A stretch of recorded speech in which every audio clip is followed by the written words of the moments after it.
Hi everyone, I'm His Lordship, the leader of the Wilderness Guardians, and I have the privilege of having Jagex subscribe to my YouTube channel. So today I would like to take advantage of that privilege by expressing to Jagex, and to everyone in fact, who plays RuneScape, my thoughts on something extremely obvious, the fact that RuneScape is dying. I believe I know why, and I believe I know how we can fix it. To me, the reason why RuneScape is dying is because all the PKs have left. Now, I'd like to show you a graph. So this was 2004 to 2006. This was before the wilderness was removed. As you can see, the PKs were the vast majority of the player base. Those are the guys in red. And the non-PKs comprised a minority. Now, it was during this time, 2004 to 2006, that RuneScape was growing the most. I mean, we had, in excess of 200,000 players online at any one time. And that number really peaked around mid-2006, if memory serves me right. It's a little bit hazy, and I wasn't tracking statistics back then, so please don't take my word as gospel. But I believe that was when RuneScape was peaking. Then, it was around that time that the wilderness sort of became redundant, when people stopped mining rune, when people stopped training at the greater demons, when people stopped getting the mage bank spells, etc., etc. And so we could already see, even before the wilderness was removed, that things were slowing down. And then, of course, the wilderness was removed, and then the player base shrunk massively, massively. When it was returned, I'm not sure how the numbers went, but, we never really recovered from that on December 10th, 2007. And the latest hit was, of course, the evolution of combat, which to so many players was the final nail in the coffin. So now we're in a situation like this, where the non-PKs comprise the majority of the player base, simply because the PKs have been driven out. And Jagex have been looking towards non-PKs. That's why we have so many updates concerning quests and mini-games and new bosses and all of that, because that's who they're catering for now. The PKs are an increasingly small part of the player base. And is it coincidence that RuneScape is in decline as well? We have approximately 50,000 players active during the peak times. Now, here's the real problem. Jagex is only really listening to their majority of players. I mean, who can blame them?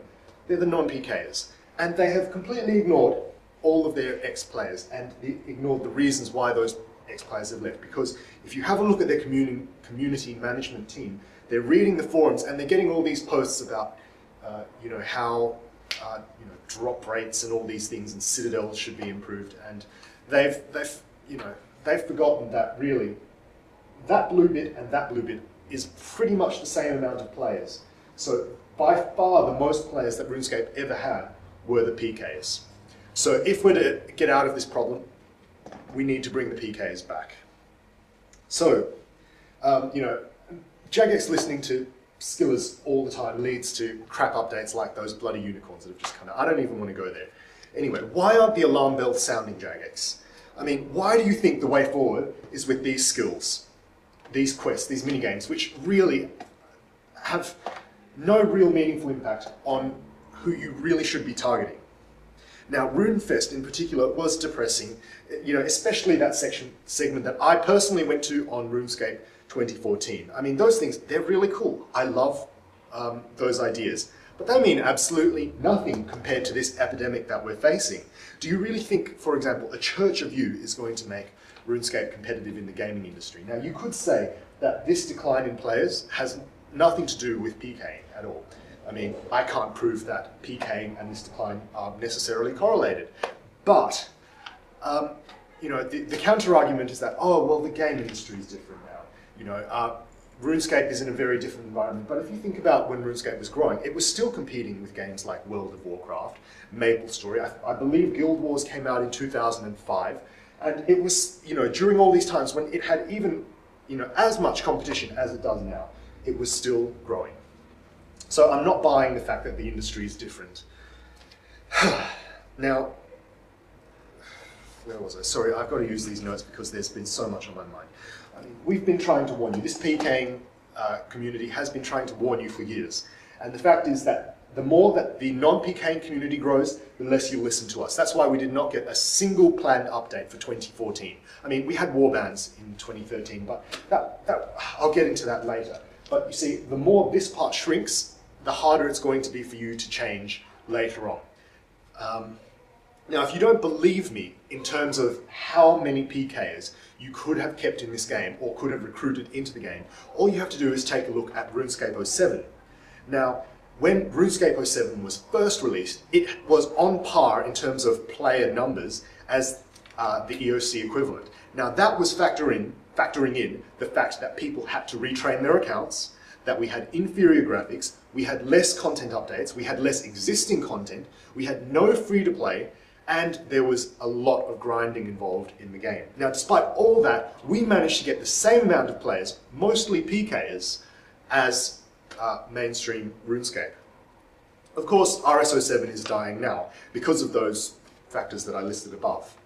But therein lies your proof. Now, the one great thing about releasing the old school servers is really that litmus test to show you exactly how much RuneScape 3 could have expanded if you had looked after PKs in the first place. It's not too late, and I'll get onto that shortly. Now, PKs have given up largely on RuneScape 3 and have told me two things. I've done my research here. The overwhelming thing is you need to give up on RuneScape 3. Move on, and the same thing goes for 07, which is dying very quickly. It had to come to an end. It was a great run, you know, but this could never have lasted forever. Now, Jagex does not believe RuneScape is going to go, and they're not giving up yet. So neither will I. I love my clan more than I hate the EOC. I have so many fond memories, and you know, while so many people say it should stay in the past,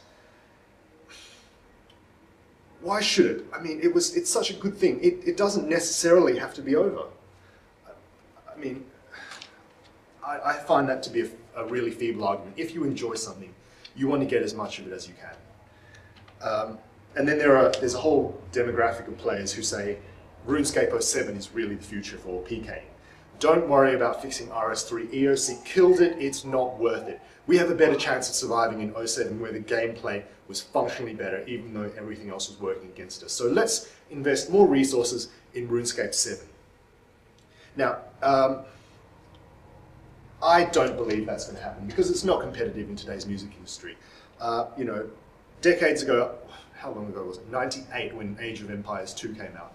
And there was this MSN gaming zone. And, you know, there were Age of Empires clans cropping up all over the place. And it was huge. But, you know, it's just not competitive in today's industry. It's like, I use this analogy on Zyber's forums, which is Legend of Zelda, Ocarina of Time. Absolutely fantastic game, groundbreaking in its day, huge fan base. I mean, I still have a really soft spot for Zelda, but if you were to release that game now in the modern industry, it just wouldn't stand up. I mean, it doesn't have the graphics, it doesn't have dialogue, which is pretty much like a major selling point now, and all these things that would just not make it a viable game in the industry. So, no, I believe RS07 was of its time, and it can't really have a future. And a lot of 07 PKers pretty much agree with me. They said, you know what?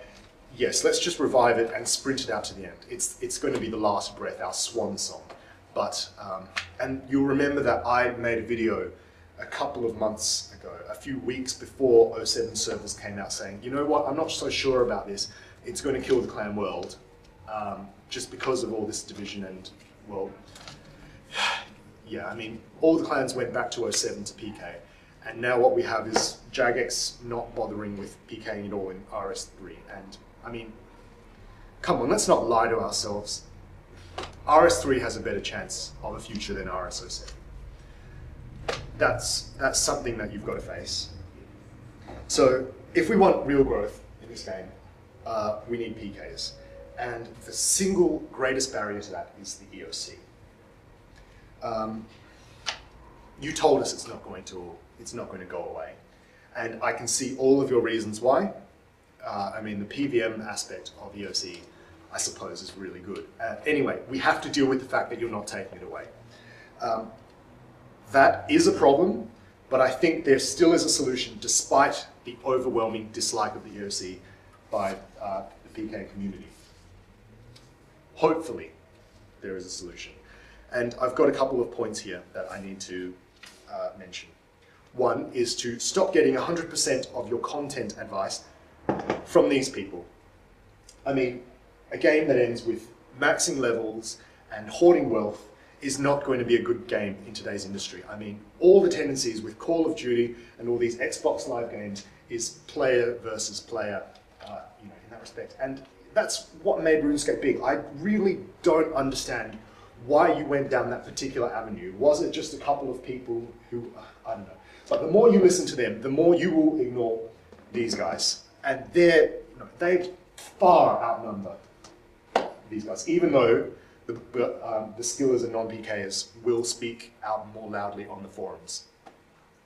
You need to reprioritize and realize the epidemic for what it is. Now, let me see what I've written.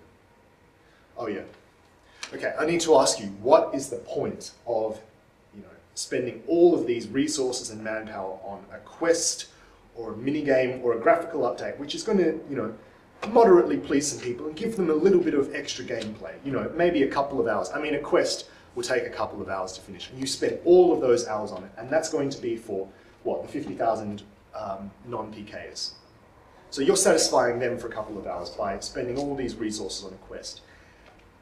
That should pale in comparison to the many tens of thousands of hours that you could have given to PKs, because PKing does not require that intensive manpower. I mean, PKs pretty much just go off and do their own thing because their gameplay is player-driven. They come up with their own rules, they come up with their own little games that they can do in the wilderness. I mean, walking around the wilderness, forming clans, creating rules, and all these things, we can do that forever. I mean, I just don't understand why you would invest so much time in something that would mean a little bit to a small amount of players when that energy could make huge impact on the PKs. I mean, why would you do that? Shouldn't alarm bells be sounding right now? Shouldn't you be crying out, oh my God, why aren't we looking after these guys? It doesn't take much to satisfy them, and we will satisfy them for an incredibly long time. So, I mean, there's no business sense in that. You really need to reprioritize on that respect. Now, of course, number two, the EOC has to be overhauled completely for PKs. I mean, you admitted yourselves, I think MMG said it was rushed. I mean, you released it a bit too soon, and in this year of the player, you have committed yourselves to listening to what we want. The sad part about that is you're listening to these guys because these guys aren't here anymore. So I'm pretty much one of the last people to stand up for these guys, and hopefully, if you take my advice, they will come back. So, I mean, the most important thing about changing the EOC is removing that damn toggle. Bring back the multi-zones, you'll be able to have all your high-risk solo PKs happy, and you'll be able to bring clans back. Because right now, anyone who's in the wilderness will have toggle to single, clans have absolutely nothing to go off. All right, second thing, and this is probably even more important, no, as important, is to dramatically simplify the way the EOC works. We want to see only health bars appearing. So, we don't need all of those bars telling us everything. Massive simplification. We want instant typing so we don't have to press enter to type text. We want that instant accessibility because in the wilderness, communication means everything. We don't want all this button mashing with abilities and adrenaline and all that. Special attacks worked much more. And they're so much better than abilities when it comes to PKing. You've mentioned that there is a problem with this, that there's that damage spike that allows for KOs, but you know what?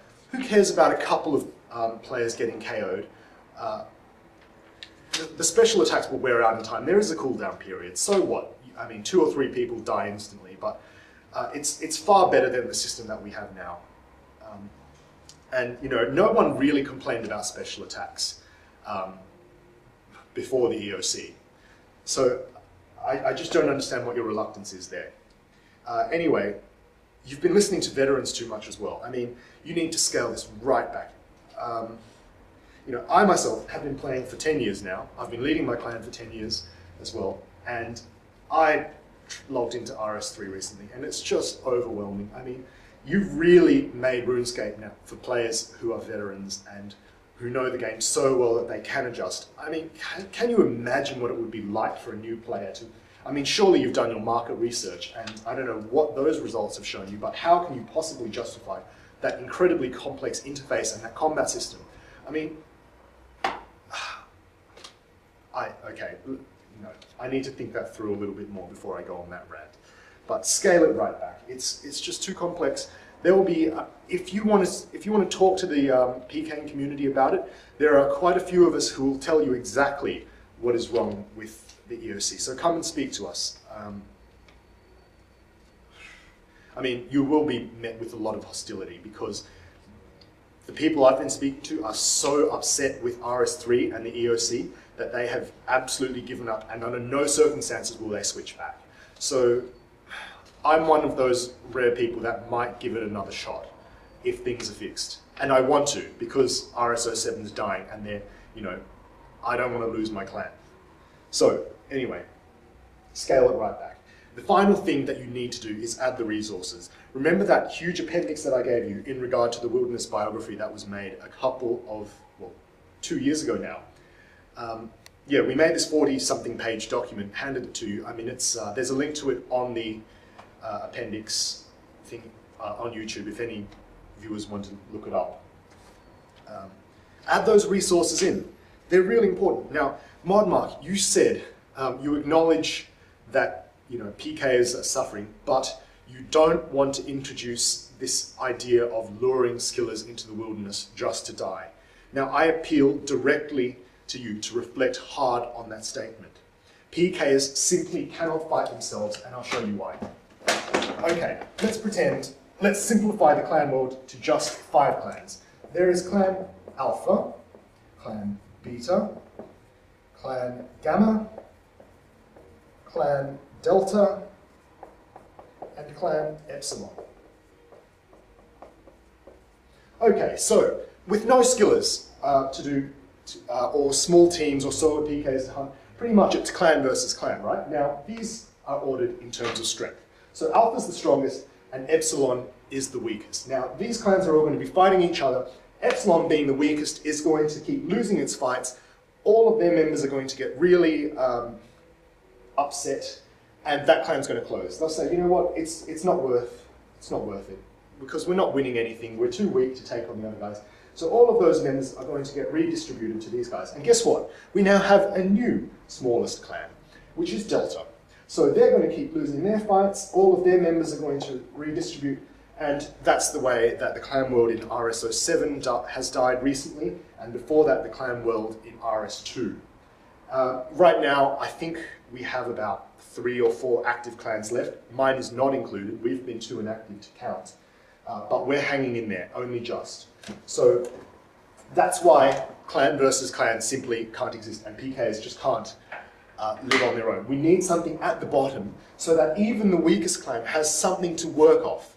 If that weakest clan, say it was my clan, for example, the Wilderness Guardians, say we were the worst clan, I'm sure some people would think we are the worst clan. Anyway, if we were out there looking for teams and small PKs, or even something like that, not being forced to fight all of these clans that were stronger than us, I mean, it would be a much healthier environment.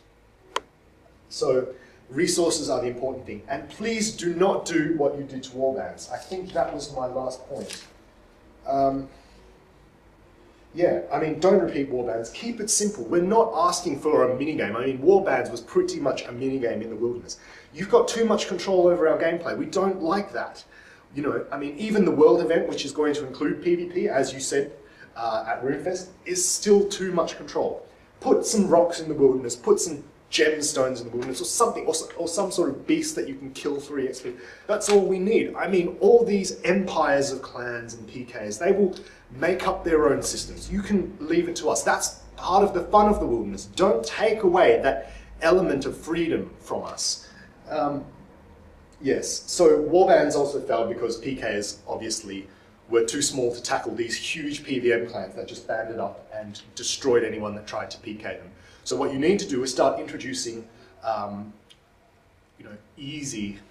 easier skills that PVM clans might not necessarily be interested in. Just maybe some bonus prayer EXP in a graveyard. Something that, like a level 50, would just want to walk in there and accomplish. Start from the bottom up. If you're introducing all of these also in free-to-play, where all these noobs are coming in, you will establish a pattern that will continue on later in their RuneScape careers, and that is how PKing should be brought up. Start with low-level wilderness, add some more resources that the noobs might want, and then once you see that there's activity there, make your way in deeper. And that is the safe way of doing it, because what I realize is you're worried that you'll put in all of these resources and there won't be PKers there to fend off the skillers, and then it'll just be free EXP. So that is my solution to it. Now, ModMark, you need to understand that we are not, the aim is not to lure in skillers just so that we can kill them. The skillers are going to benefit just as much as the PKers. I mean, sure, they're going to die once or twice, but probably more than half the time, if you've balanced the game right, they're going to be, profiting off these things. I mean, clans, as a clan, I would rather fight another clan, and I would only attack, well, my clan personally would never attack skillers because we follow this anyway. Clans would only attack these skillers if there weren't other clans to fight. So you don't have to worry too much about that. I mean, the wilderness was perfectly functional when it was relevant.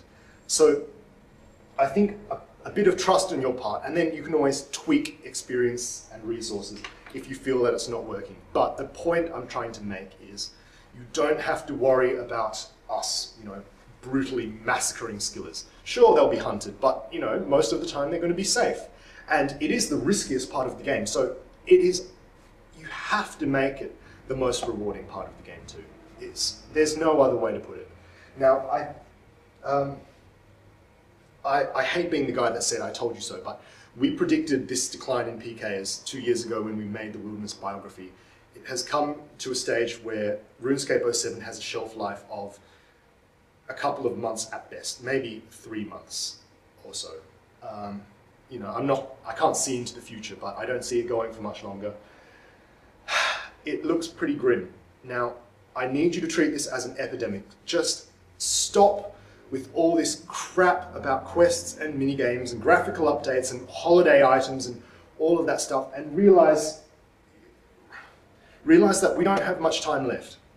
So, to conclude, I'd just like to thank you for listening. I know these are very strongly opinionated ideas, and they're not based on very much fact, just my own experiences and my own sense of logic. So if anyone has any disputes or questions, I am really happy to discuss that with you in the comments section. I mean, I love talking about this. I mean, after all, at the end of the day, it's just a game, so I get pleasure from discussing these things. So post away. I really look forward to hearing what you say. So thanks again.